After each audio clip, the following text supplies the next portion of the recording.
कृषि कानून के खिलाफ किसानों के भारत बंद का दिखा बड़ा असर। सुबह 6 बजे से शाम 4 बजे तक भारत बंद में आम जनता को हुई भारी परेशानी। दिल्ली नोएडा से लेकर गुरुग्राम तक में ट्रैफिक का बुरा हाल। मुंबई अहमदाबाद हाईवे पर भी दिखा लंबा जाम। किसानों के भारत बंद के चलते ट्रेनों की आवाजाही भी प्रभावित हुई। खासकर नॉर्दर्न रेलवे में कुल 28 ट्रेनें प्रभावित हुई। 12 ट्रेनें रद्द की गईं, जबकि 15 ट्रेनों का डेस्टिनेशन बदला गया। आम लोगों को हुई परेशानी के लिए राकेश टिकैत ने मांगी माफी, लेकिन एबीपी न्यूज से कहा कानून की वापसी तक आंदोलन जारी रहेगा। किसानों को जिंदा रहना है तो आंदोलन चलाना पड़ेगा, भले ही 10 साल चलाना पड़े।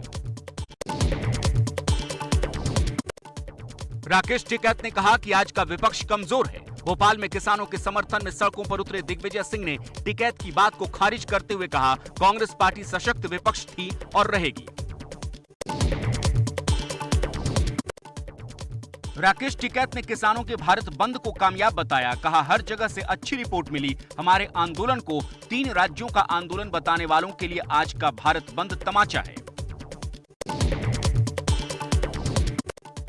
कृषि कानून पर कांग्रेस का बयान, सरकार को बड़ा दिल दिखाना चाहिए। बीजेपी की वजह से किसान सड़कों पर हैं। किसानों के आंदोलन पर सरकार बोली, किसानों को किया जा रहा है गुमराह। केंद्रीय मंत्री मुख्तार अब्बास नकवी का बयान, विपक्षी पार्टियां बंजर जमीन पर खेती करने की कोशिश कर रही है। आप सांसद संजय सिंह ने कृषि कानूनों की तुलना डेथ वारंट से करते हुए कहा कि जैसे डेथ वारंट में कोई संशोधन नहीं होता, वैसे ही कृषि कानून में भी सरकार संशोधन के मूड में नहीं है।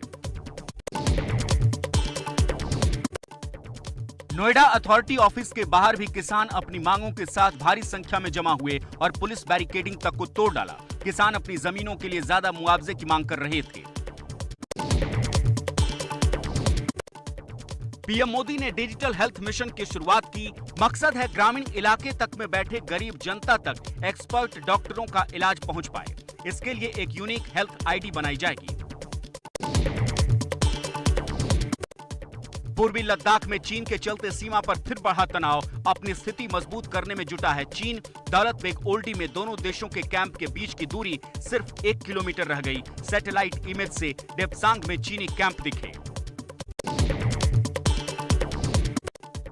पश्चिम बंगाल उपचुनाव के लिए आज शाम 6:30 बजे थम गया चुनाव प्रचार। सीएम ममता बनर्जी भवानीपुर से लड़ रही हैं उपचुनाव। 3 अक्टूबर को आएंगे चुनावी नतीजे। पश्चिम बंगाल के भवानीपुर उपचुनाव में प्रचार के दौरान बीजेपी सांसद दिलीप घोष पर हमला। टीएमसी कार्यकर्ताओं पर आरोप, सुरक्षा कर्मी को रिवॉल्वर तक निकालनी पड़ गई। टीएमसी और बीजेपी कार्यकर्ताओं के बीच मारपीट का भी आरोप।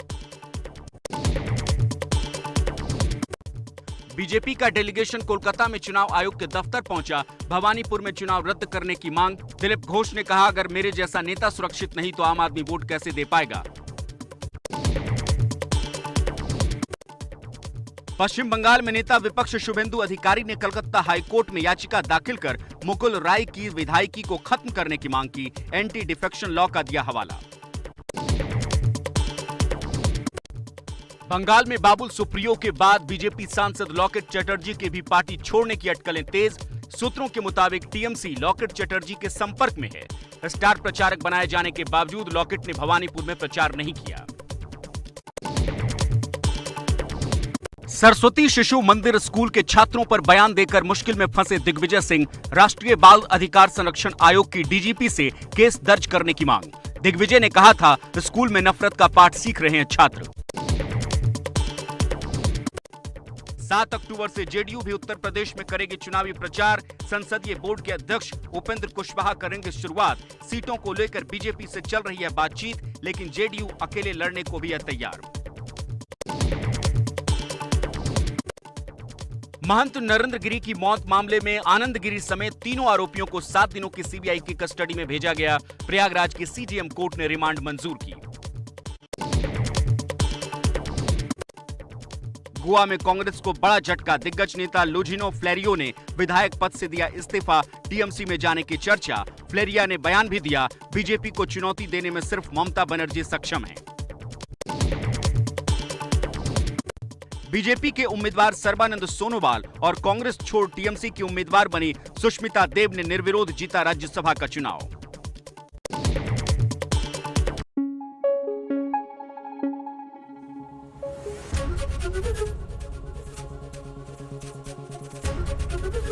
एबीपी न्यूज आपको रखे आगे।